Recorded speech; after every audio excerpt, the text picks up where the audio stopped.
আমাদের স্বরাষ্ট্র উপদেষ্টা তিনি ঢাকার বাইরে যে সমাবেশে বলেছেন, তার কথা মানুষটা কি বলছে, এই সরকারকে আরো 5 বছর ক্ষমতায় থাকা দরকার। আমি স্বরাষ্ট্র উপদেষ্টাকে বলতে চাই, আপনি কি সরকারের মনের কথাটাই আপনার মুখ দিয়ে আপনি কি উচ্চারণ করলেন? যদি সরকারের মনের কথাটা যদি আপনি উচ্চারণ করে থাকেন, সরকারের উচিত হবে পরিষ্কার করে দেশবাসীকে কথাটা পরিষ্কার করে বলা, আপনাদের মতলবটা কি, উদ্দেশ্যটা কি। কিন্তু আমি বলতে চাই, আমি এখনো পর্যন্ত সরকারের উপর আস্থা রাখতে চাই। আমি প্রধান উপদেষ্টা প্রফেসর ইউনূস, তার উপর আমি আস্থা রাখতে চাই।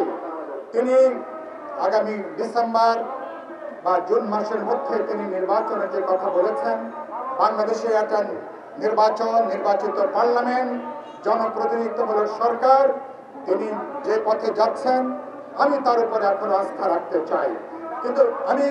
কিন্তু আপনার স্বরাষ্ট্র উপদেষ্টা তিনি যদি আগামী 5 বছরে ক্ষমতায় থাকার কথা বলেন, জনগণের দোহাই দিয়ে সরকারের উদ্দেশ্য নিয়ে প্রশ্ন উঠবে, সরকারের মতলব নিয়ে প্রশ্ন উঠবে, আপনাদের হিডেন কোন এজেন্ডা আছে কিনা, গোপন কোন এজেন্ডা কিন্তু প্রশ্ন উঠবে। সেজন্য বলতে চাই, অতি কথন বন্ধ করুন, এখন বাড়িয়ে কথা বলা বন্ধ করুন।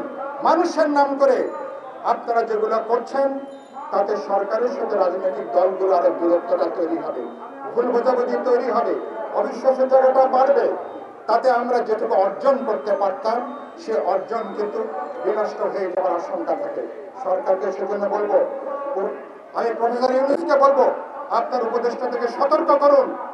যারা সতর্ক হবেন না, প্রয়োজন বোধে তাদেরকে আপনি বরখাস্ত করুন।